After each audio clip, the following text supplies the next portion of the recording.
Hey guys, Fat Buddy Cat. Told you I'd talk to you again. Alright, got another one from Go Power Sports, guys.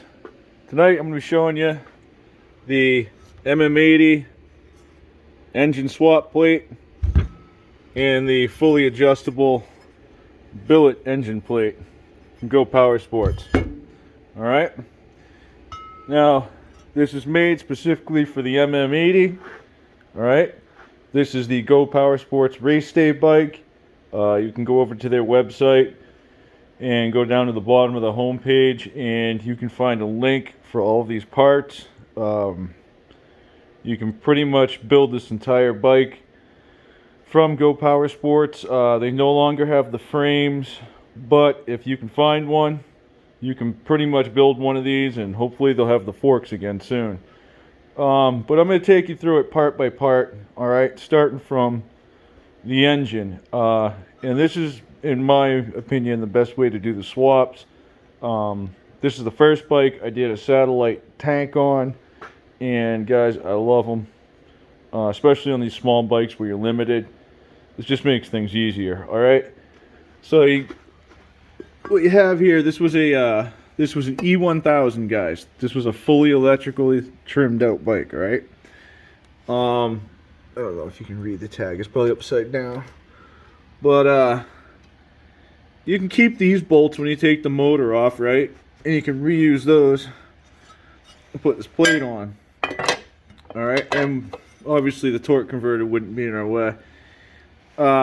You got to take off the intake, the exhaust, and the gas tank. You gotta get, a different exhaust. There's like two options for that they have, they sell both of them. They have a right side exit, and they now have a mini under the seat. Okay, which is another one that comes out. It's supposed to be like up in the center somewhere. And then you'd have to switch to the intake and the filter, and you're probably gonna do that anyways because why not? So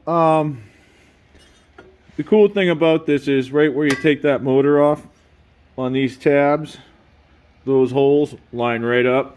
Alright, so you would put your bolt through from the top here, down through, not on the bottom. And when you put this on, guys, like that, I can't really get it past. When this thing's on, right, and then you put your motor on, okay, I found, well, I guess it doesn't matter. You can go from the top or the bottom on them. It's up to, when you're putting them on, sometimes it's easier to stick the bolt up through and then set the engine down and put the nuts on. I forget on these ones, but either way, you're going to get it on there. You're going to use these holes, okay? And that will set you up for a clutch, just like that. Alright, all you have to do is shim it, line it up, that's it. Okay, and you have adjustability on the bottom, and you'll have adjustability where these slots are. Okay, really simple, really cool. Now we're going to be using the jug averter on this, which is, it's a Super 30 series, but it's, this is Go Power Sports, so we're going to call it what it is. On theirs, I bought the Go Power Sports jug averter, which was the whole setup right from the get-go. So that's what this bike is going to have. And to put the jug averter on, you're going to need the fully adjustable billet plate. Okay? So we know that if you put it on, this is where the regular motor goes, right? Well, that's not going to fly with this. You're going to use these 4 laser cut holes here, alright? Sharks with freaking laser beams. And then, those are going to line up with that. Alright, so you would put these ones through first. Okay? Depending on, can we get it back this way? Nope. So we're going to have to put the bottom ones, okay? And what you'll have is 2 sets, okay, that you're going to need to do this. You'll have the ones that hold it down under this plate, and then the ones that hold it up. I'm going to go ahead and put those in real quick, all right, guys? It's a lot easier to see it. Okay, so here's what I was trying to explain. You got to put these bolts on first, okay? Now, when you put the other ones on, the front ones, they'll just kind of like fall down through maybe. All right, but don't worry about that. Just, you want them in first, okay? You want to have them so that your nuts up, okay? And that's because you want the head of the bolt to be sitting flush up under here, because it's up inside. You know what I'm saying? And that's what, you know, holds it so that you can just tighten the nut. All right, you don't have to worry about the bolt, so you're just worried about the nuts when you're putting your motor on. All right, nuts up. All right, that's nuts up. Okay, so then these right here, we're gonna drop down and through. Okay, so you just gotta find your 4 laser cut holes. Oh, looks like they're over here. Okay. And then we're gonna push these through. Just like that.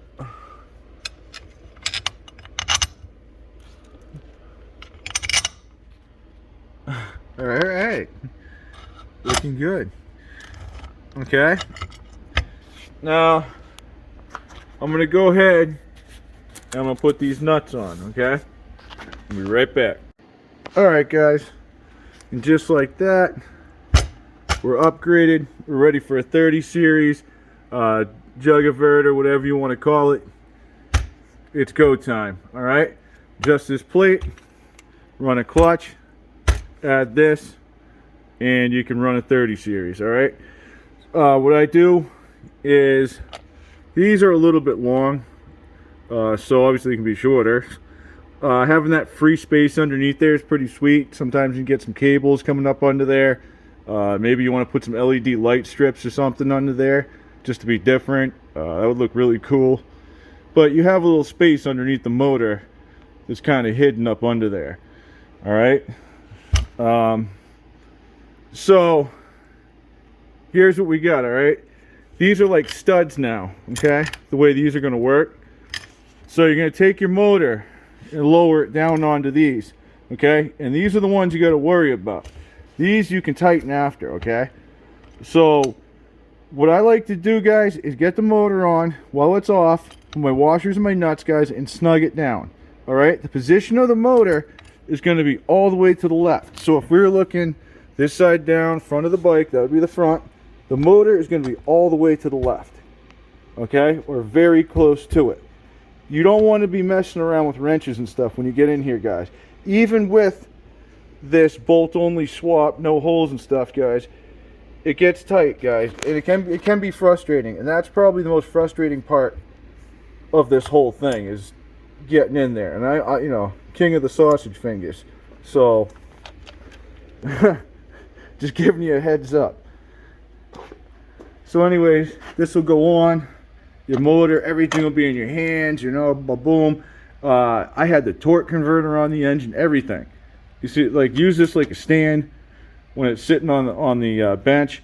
I put my torque converter on, put everything on. I came in from that side, blow, jam, put it down, all right?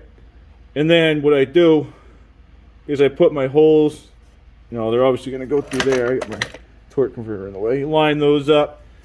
Put your bolts through, washer and a nut, washer and a nut. That's where you'd want to use like a nylock nut. Okay.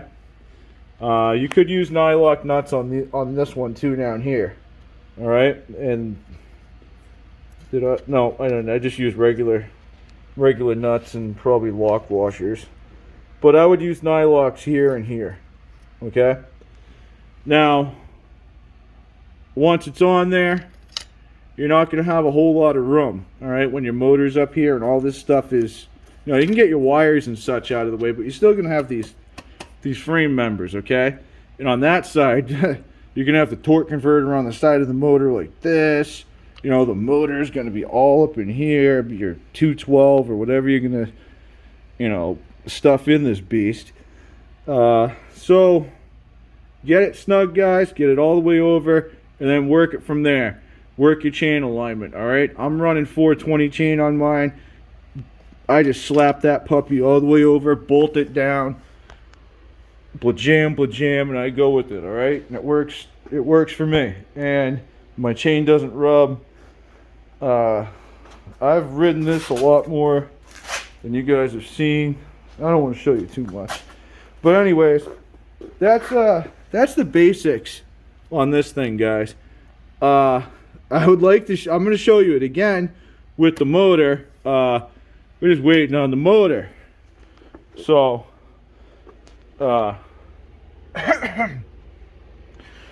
we'll see what happens, all right? But anyways, that's that. And I just want to kind of run you through it. Another thing, when you get these guys, these are raw steel, all right? They rust. See that one? That happens really, really quickly, okay? Is it the end of the show? No. Like on that bike, that'll stay like that until maybe, I don't know. I don't even plan on swapping that. That motor runs beautiful. That's a fun little bike. You know, but that's another one. You know, all the parts for this, doing these swaps and stuff, I make it easy on myself, guys. And I go to Go Power Sports first for that stuff, all right? The two headers, like I was saying, that you're going to be able to use, they're going to be like this. This is a right side exit header with an RLV, all right? That's one option, okay? And the other option that they just came out with goes up under, okay? And I don't know, maybe I'll show you guys that one someday, but we'll see about that. Like I said, we're waiting on some things. The other thing I might try is a change of handlebars. We'll get into all that. Like I said, I have a few little odds and ends coming for this thing, but you know, take advantage of these things, guys, and get over to Go Power Sports and check them out. Sometimes they sell. I know if you go over to MM80, I think you can get like a deal where you can buy this, and you save a few bucks. Don't get me wrong, but maybe save a few bucks somewhere in this tire area while you're over there. Just look around. There's a lot of different things, guys. A lot of little parts that you need for these. The spacers in the back, the axles, you can get these pretty much, you know, those are pretty much the same, whether it's a Doodlebug, Motovox, whatever. The hydraulic brakes, you know, these are the straight across the board. These are all the same, the mini bike hydraulic brakes. These brackets right here, guys. All right, here's another example. See how it's like kind of rusty? All right, so I'll be taking that off and painting that too. And I just use a high temp grill paint when I do this. Okay, but that's another part. All right, Go Power Sports, guys. Get them while they last. Because I have one on that bike and one on this bike, and honestly, like, yeah, I need them. You know what I mean? You get to. It's like this fork. This bike needs this fork. Okay, what I'm doing to this bike, that's not going to cut it. Okay, so there's reasons all this stuff is done. And hydraulic brakes, guys, you got to be able to slow these things down. All right, these don't even have. I mean, I guess if you go to the big wheels, like if you go over DIY, Willie's got one. If you check his out, he's got a really clean looking one. He did that swap. I think when you do the big wheels, I think you can do a front brake too. Don't hold me to it, but you might be able to. So anyways, there's all kinds of options. They still have parts, so get over there and get them while you still can. Just like these tanks, if you wanted to build this bike they haven't had those tanks there in a while. They started selling them on those little Rascal bikes, and kind of, you know, took them away from the glory, which is this bike, I believe. But anyways, that's that. Just a little taste. We'll get back to this thing, and hopefully it'll be breathing. All right. I'll talk to you guys later.